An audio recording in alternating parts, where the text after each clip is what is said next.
नमस्कार। आज हम एक बहुत ही दिलचस्प सफर पर निकल रहे हैं। नमस्कार। ये सफर है भारत की शिक्षा प्रणाली के विकास का। मतलब कैसे हम प्राचीन ज्ञान के केंद्रों से आज की आधुनिक नीतियों तक पहुंचे। बिल्कुल, और ये समझना जरूरी भी है।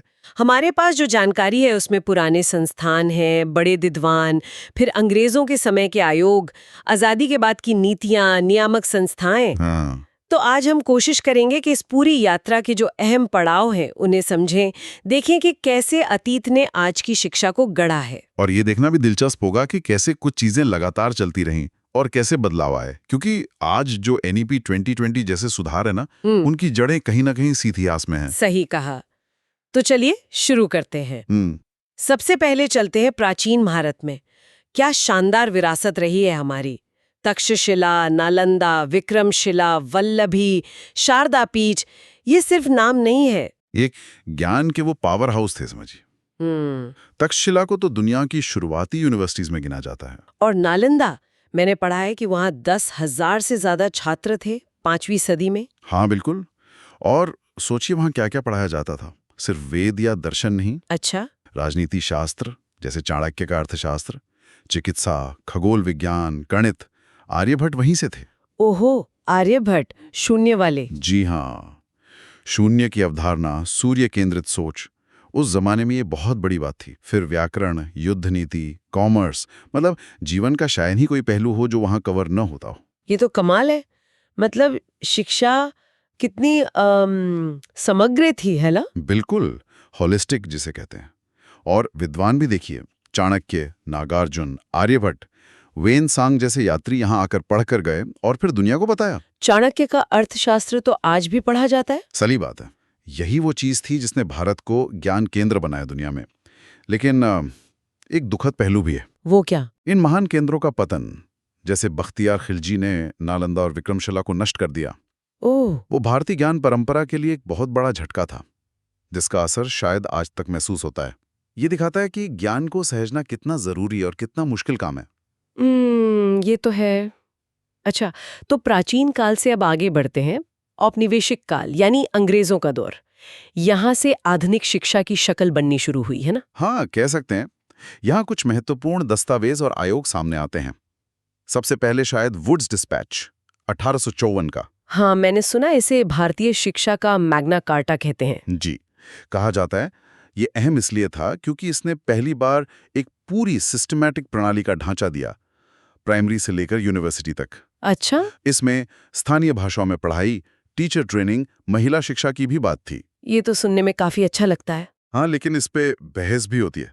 मतलब क्या मकसद सिर्फ भारतीयों को शिक्षित करना था या फिर अंग्रेजी राज के लिए बाबू और क्लर्क तैयार करना, क्योंकि जोर अंग्रेजी और पश्चिमी ज्ञान पर ज्यादा था। अच्छा, तो एक तरह से नींव तो रखी, पर शायद अपनी जरूरतों के हिसाब से। कुछ ऐसा ही। फिर इसके बाद आया हंटर कमीशन 1882 में। उसका क्या फोकस था? उसका जोर ज्यादा प्राइमरी शिक्षा पर था। उसने कहा कि वुड्स डिस्पैच के बाद भी प्राइमरी शिक्षा पर उतना ध्यान नहीं दिया गया और स्थानीय निकायों को इसमें शामिल करने की बात की। मतलब पहले यूनिवर्सिटी पे जोर, फिर प्राइमरी पर। फोकस बदलता रहा। बिल्कुल, ये दिखाता है कि जरूरतें और शायद दबाव बदलते रहते थे। और फिर एक और बड़ा नाम आता है, कलकत्ता यूनिवर्सिटी कमीशन या सैडलर कमीशन, 1917-19 का। हाँ, सैडलर कमीशन बहुत महत्वपूर्ण था। इसकी एक सिफारिश तो बहुत लंबे समय तक चली, है ना? वो 12+3 वाला पैटर्न। बिल्कुल सही। 12 साल की स्कूलिंग, फिर 3 साल की डिग्री, यानी 10+2+3। यही पैटर्न आजादी के बाद दशकों तक चला। सैडलर कमीशन ने दरअसल स्कूल और यूनिवर्सिटी की पढ़ाई को अलग करने की कोशिश की। कहा कि इंटरमीडिएट क्लास स्कूल में हो ताकि यूनिवर्सिटी रिसर्च और हायर स्टडीज पर फोकस कर सके। ये तो बड़ा ढांचागत बदलाव था। जी हाँ, अगर हम इन तीनों को देखें, वुड्स, हंटर, सैडलर, तो एक तरह से आज की शिक्षा व्यवस्था का खाका बनता दिखता है। प्रशासन, ढांचा सब धीरे धीरे शेप ले रहा था, भले ही कंट्रोल अंग्रेजों का था। और फिर आखिर में 1944 में सार्जेंट योजना आई। हाँ, सार्जेंट प्लान। ये युद्ध के बाद शिक्षा को दोबारा खड़ा करने का एक प्लान था। इसमें वो 6 से 14 साल के बच्चों के लिए मुफ्त और अनिवार्य शिक्षा वाली बात थी। बिल्कुल, बहुत महत्वाकांक्षी योजना थी। पूरी तरह लागू तो नहीं हो पाई, जाहिर है हालात ऐसे नहीं थे, लेकिन इसने एक विजन दिया। मतलब आजादी से पहले ही ये जरूरत महसूस हो रही थी। हाँ, और आजाद भारत के लिए ये एक तरह से प्रेरणा बनी। ठीक है।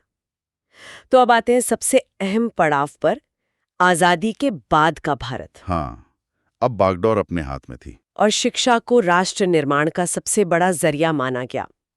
तो सबसे पहला कदम क्या था?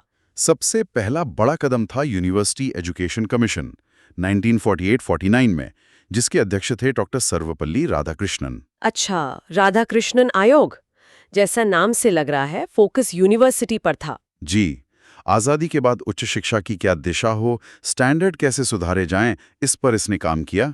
और इसकी सबसे बड़ी देन शायद थी यूजीसी, यानी यूनिवर्सिटी ग्रांट्स कमीशन की स्थापना का सुझाव। हाँ, यूजीसी तो आज भी सबसे बड़ी बॉडी है हायर एजुकेशन में। बिल्कुल, मानक तय करना, ग्रांट देना, यूनिवर्सिटीज को रेगुलेट करना, इसकी नींव राधाकृष्णन आयोग ने रखी। ठीक है, यूनिवर्सिटी के बाद? फिर ध्यान गया सेकेंडरी एजुकेशन पर।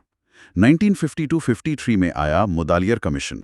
इसका क्या काम था? इसने स्कूल के बीच के लेवल, मतलब माध्यमिक शिक्षा को सुधारने पर जोर दिया। कहा कि पाठ्यक्रम ज्यादा विविध हों, मल्टीपर्पज स्कूल्स खुलें, ताकि बच्चे अपनी रुचि के हिसाब से चुन सकें। तो एक ने हायर एजुकेशन संभाला, एक ने सेकेंडरी। हाँ, ये शुरुआती कोशिशें थी, लेकिन जरूरत थी एक सादा, मतलब कॉम्प्रिहेंसिव नजरिए की, जो पूरी शिक्षा व्यवस्था को एक साथ देखे। और यहीं पर एंट्री होती है कोठारी आयोग की 1964-66। एग्जैक्टली। कोठारी कमीशन एक लैंडमार्क माना जाता है भारतीय शिक्षा के इतिहास में। क्यों? ऐसा क्या खास था इसमें? खास ये था कि इसने किसी एक लेवल पर नहीं, बल्कि प्री प्राइमरी से लेकर हायर एजुकेशन और रिसर्च तक सबके बारे में सोचा। एक राष्ट्रीय दृष्टि दी। शिक्षा और राष्ट्रीय विकास पर इसका जोर था। अच्छा। और इसी की सिफारिशों के आधार पर बनी भारत की पहली राष्ट्रीय शिक्षा नीति NPE 1968। पहली नेशनल पॉलिसी ऑन एजुकेशन। हाँ, इसने वो 10+2+3 पैटर्न को राष्ट्रीय स्तर पर लागू किया। कॉमन स्कूल सिस्टम की बात की, हालांकि वो पूरी तरह कभी लागू नहीं हो पाया। कॉमन स्कूल सिस्टम मतलब सरकारी, प्राइवेट, सब तरह के स्कूलों में एक समान शिक्षा, ताकि अमीर गरीब के बच्चों को बराबर मौके मिले। खैर, इसने साइंस, मैथ्स की पढ़ाई पर जोर दिया, टीचर एजुकेशन में सुधार की बात की। इसका असर बहुत गहरा और लंबे समय तक रहा। समझ गई। कोठारी आयोग के बाद भी तो कई कमेटियां बनी। हाँ, बिल्कुल। जैसे 1983 में चट्टोपाध्याय कमीशन आया, जिसने टीचर एजुकेशन पर फोकस किया। फिर एक बहुत मशहूर कमेटी थी 1993 में, यशपाल कमेटी। हाँ, लर्निंग विदाउट बर्डन, बिना बोझ के सीखना, ये तो बहुत सुना है। जी, इसने बच्चों पर बढ़ते बस्ते के बोझ और रटंत विद्या पर चिंता जताई। कहा कि पढ़ाई बोझिल नहीं, मजेदार होनी चाहिए, समझने पर जोर होना चाहिए, रटने पर नहीं। ये बात तो आज भी उतनी ही सही लगती है। बिल्कुल। और ये मुद्दा आज भी, जैसे NEP 2020 में हमें सुनाई देता है। एक्सपीरियंशियल लर्निंग, बोझ कम करना, ये सब उसी सोच का हिस्सा है। फिर 21वीं सदी में 2005 में राष्ट्रीय ज्ञान आयोग बना, सैम पित्रोदा वाला। हाँ, नेशनल नॉलेज कमीशन, NKC। इसका लक्ष्य था भारत को नॉलेज इकोनॉमी बनाना। उसके लिए क्या सुझाव दिए?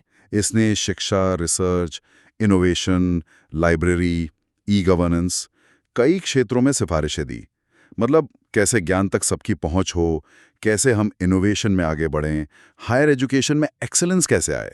यानी फोकस भविष्य की जरूरतों पर था। हाँ, बदलते समय और अर्थव्यवस्था के हिसाब से शिक्षा को कैसे ढाला जाए, ये सवाल बार बार आता रहा है। और इस पूरी कड़ी में सबसे ताज़ा है 2017 की कस्तूरी रंगन समिति। जी, जिसने NEP 2020 का ड्राफ्ट तैयार किया। ये तो बहुत बड़ा बदलाव है ना 1986 की पॉलिसी के बाद। हाँ, कोठारी आयोग के बाद शायद ये सबसे बड़ा और व्यापक सुधार का प्रयास है। इसमें क्या बड़े बदलाव हैं? सबसे बड़ा तो वो स्ट्रक्चरल बदलाव है।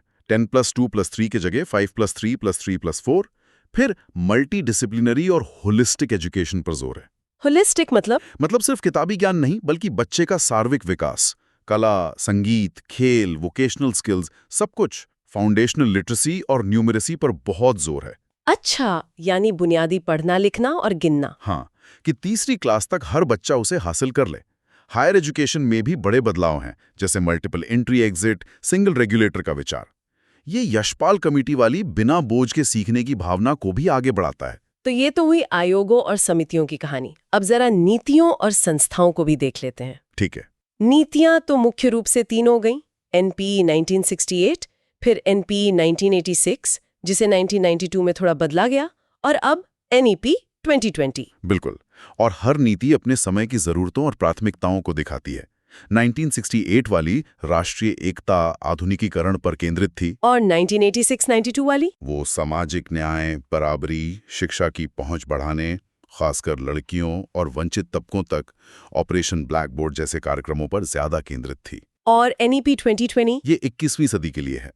ज्यादा लचीली, स्किल्स पर जोर देने वाली, समग्र और वैश्विक स्तर की शिक्षा प्रणाली बनाने का लक्ष्य रखती है। ठीक है। और इन नीतियों को लागू करने और सिस्टम को चलाने वाली संस्थाएं कौन-कौन सी हैं? कई हैं, जैसे टेक्निकल एजुकेशन के लिए AICTE है, all India council for technical education. Engineering, management college वगैरह इसके तहत आते हैं? हाँ, फिर हायर एजुकेशन के लिए सबसे बड़ी संस्था तो UGC ही है, यूनिवर्सिटी ग्रांट्स कमीशन। ये हमने राधाकृष्णन आयोग के संदर्भ में बात की थी। जी, फिर सोशल साइंस रिसर्च के लिए ICSSR है, दूरस्थ शिक्षा मतलब डिस्टेंस लर्निंग के लिए IGNOU है, Indira Gandhi national open university. हाँ, इग्नू तो बहुत लोकप्रिय है। बिल्कुल। और फिर क्वालिटी देखने के लिए भी संस्थाएं हैं, जैसे NBA, national board of accreditation, जो कोर्स को मान्यता देता है। और वो रैंकिंग जो आती है हर साल? NIRF। हाँ, नेशनल इंस्टीट्यूशनल रैंकिंग फ्रेमवर्क। ये संस्थानों को रैंक करता है। रिसर्च में देखें तो IISc बैंगलोर जैसे संस्थान हैं जो दुनिया में जाने जाते हैं। तो ये सब मिलकर एक बहुत बड़ा और जटिल सिस्टम बनाते हैं।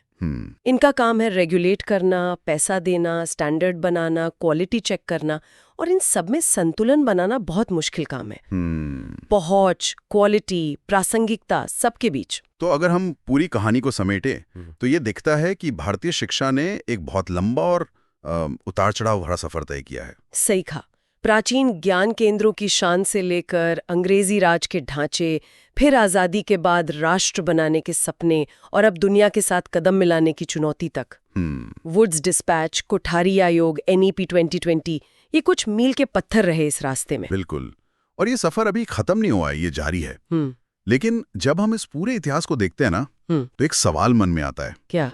हमने देखा कि हर दौर में सुधार हुए, नीतियां बनी, संस्थाएं खुली, पर जमीनी हकीकत कितनी बदली। और आज जब दुनिया इतनी तेजी से बदल रही है, आर्टिफिशियल इंटेलिजेंस, ऑटोमेशन, क्या हमारी शिक्षा व्यवस्था बच्चों को आने वाले कल की अनिश्चितताओं और मौकों के लिए सच में तैयार कर पा रही है?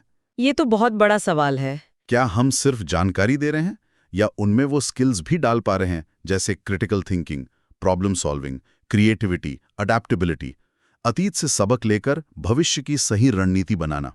शायद यही सबसे बड़ी चुनौती भी है और अवसर भी। ये वाकई सोचने वाली बात है। और इसी विचार के साथ हम आज की चर्चा यहीं समाप्त करते हैं। धन्यवाद। धन्यवाद।